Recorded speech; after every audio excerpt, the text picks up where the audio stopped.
Le dernier livre de la série Ornithorama et Aborama vient de sortir en librairie, cette fois-ci sur les insectes fascinants, intitulé Insectorama. Il répond aux questions sur les grillons qui entendent avec leurs genoux, les fourmis qui sont des maniaques du rangement, comment différencier une abeille et une guêpe, et où se cachent les insectes durant l'hiver. L'auteur Lisa Voisard, qui est avec nous, est une graphiste, illustratrice lausannoise, passionnée de la nature. Ses illustrations sont graphiques, colorées, fraîches, inspirées des animaux et des plantes qui ont été le sujet de ces deux premiers livres chez Helvétique. Elle est avec nous ce matin. Bonjour Lisa Voisard, bienvenue sur M.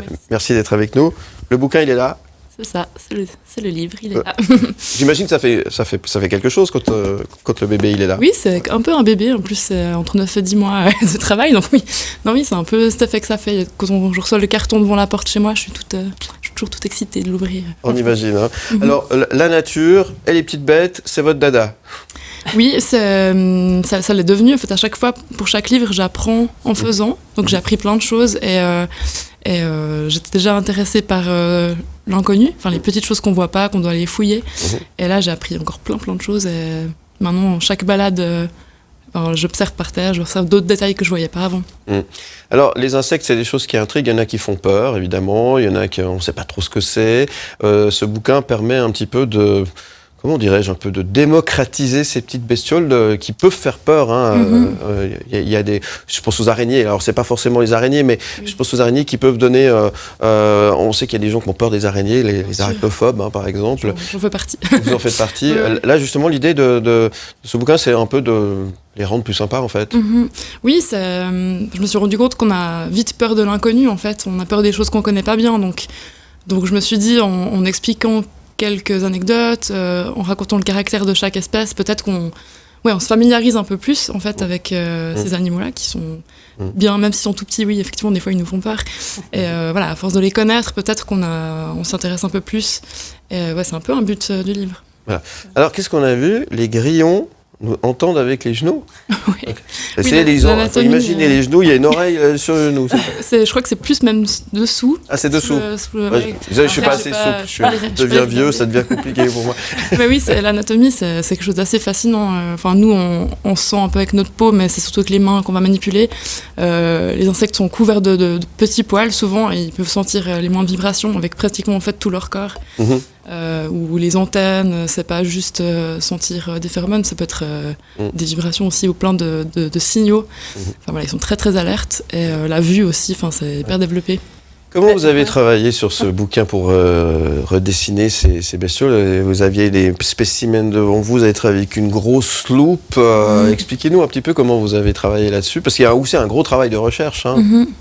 Je dirais pour dessiner vraiment les espèces, c'est un mélange d'images sur Internet ou dans des livres anciens, d'anatomie d'animaux, ce genre de choses-là. Après, oui, je me suis quand même inspirée des insectes aussi dans la nature, quoi, sur le terrain, si on ose dire, pour les situations un peu où il faut les mettre dans des décors. Typiquement les gendarmes sur le tronc ou comme ça, enfin c'est vraiment des petites scénettes que j'ai vues. La coccinelle sur les brindilles, c'est voilà, le jour que j'ai dessiné, le matin certainement j'en avais vu une un peu dans cette situation-là, donc aussi des situations réelles, ça m'aide pour m'inspirer. Donc un gros travail d'observation. Oui, voilà, c'est l'observation au cœur de ce que je fais. Ce qui est important aussi aujourd'hui, ça résonne avec tout ce qu'on est en train d'essayer de faire pour sauver la planète. Comment les insectes peuvent-ils être utiles pour l'environnement? Est-ce qu'on aborde un peu cette thématique dans votre livre? Un tout petit peu, oui, quand même, dans la dernière partie du livre. C'est vrai qu'on connaît la pollinisation comme ça, globalement. On voit l'abeille sur la fleur, et puis c'est un peu la seule image qu'on a des fois. Mais en fait, on oublie qu'il y a énormément de plantes qui sont obligées d'être pollinisées pour se reproduire, donc pour faire des fruits, par exemple. Donc les fruits, les légumes, les graines, les céréales, la farine, le chocolat, en fait, tout ce qu'on a dans nos placards, pratiquement. On le doit aussi au travail colossal des insectes, en fait. Voilà. On a tendance à l'oublier, ça. Ouais, c'est assez fou. Notamment avec les abeilles, on le sait, si les abeilles disparaissent, on est mort. Ça, il faut peut-être le rappeler aussi. C'est pas un cliché. Mais souvent, on est embêté l'été, enfin surtout ces dernières années, je pense à des choses, à du vécu, où on a des guêpes qui viennent nous embêter. Oui. Et alors, comment est-ce qu'on fait pour différencier une abeille d'une guêpe? Alors, les guêpes, elles sont un peu plus grosses, un peu plus lisses. vraiment jaune et pas trop de poils. Ouais. Les abeilles sont un poil plus... Enfin, bon, la taille, c'est variable. Mais en tout cas, elles ont un thorax assez poilu, plutôt brune noire. Voilà, elles ont pas trop la même tête aussi. Et puis la guêpe a vraiment la taille de guêpe, comme on l'entend. On voit que c'est serré à l'abdomen. Les guêpes, elles sont utiles ? Tout le monde est utile. Mais les guêpes butinent aussi, c'est quelque chose qu'on n'a pas trop... Les mouches, les papillons... les cirfes, enfin plein d'insectes, même les mouches, on se dit pas forcément, voilà, mais en fait elles butinent aussi. Enfin, il y a énormément de... Enfin, elles butinent, en tout cas, elles déplacent du pollen. C'est tous des insectes qui, du moment qu'ils se posent sur des fleurs, ils aident les fleurs, quoi. Donc elles sont pas là juste pour emmerder le monde, en fait. Non, même les moustiques, on peut trouver des utilités. Voilà. Vous utilisez quoi pour faire vos graphiques, pour dessiner ? Vous avez... Ma méthode, donc je dessine à la main d'abord, au crayon gris, ensuite au stylo noir, je scanne et après, donc ça c'est un peu 50% du travail et l'autre 50% c'est à l'ordinateur où je transforme mes tracés et je colorise sur un logiciel, quoi. Voilà. Vous peignez aussi ? Je peins pas trop. De temps en temps, j'aime bien changer un peu de médium ou colorier à la main, mais pour ce que je fais en général et dans les livres, c'est vraiment peut savoir plus dans les détails, peut-être pour les insectes, c'est plus difficile peut-être de les faire à la main. Oui, c'est ça. Ouais, c'est vrai que là, au niveau des détails, j'ai eu une dose de détails, mais c'était très intéressant à faire en tout cas. Bon, les coccinelles, les papillons aussi, il y a des très très beaux spécimens. C'est assez passionnant le monde des papillons. Ouais, c'est infini. En fait, il y a tellement d'espèces entre les coléoptères et les papillons qui sont les deux règnes des insectes où il y a les deux ordres où il y a le plus d'espèces différentes. C'était pas évident de sélectionner en fait. Mais voilà, je suis allée un petit peu au coup de cœur, puis aussi les plus courants, les plus faciles à voir, quoi. Très bien. C'est quoi votre prochain bouquin, Lisa Voisard ? Je sais pas encore. J'ai envie de faire beaucoup de choses. J'ai aussi envie peut-être de faire un format un peu plus léger, entre guillemets, peut-être un peu moins scientifique ou comme ça, mais...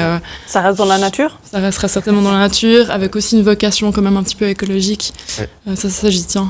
J'ai envie que mes livres aient un sens, en fait, amènent un sens aux gens. Donc, et ça, vous l'avez poussé jusque même dans la qualité du papier utilisé, etc.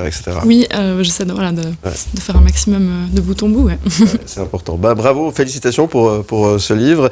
Vous avez toutes les infos sur helvetique.ch. Il s'adresse aux enfants, mais pas que, finalement. Oui, c'est vraiment ouvert à tout le monde. Enfin, toutes les personnes qui s'intéressent à la nature et qui ont envie d'en apprendre.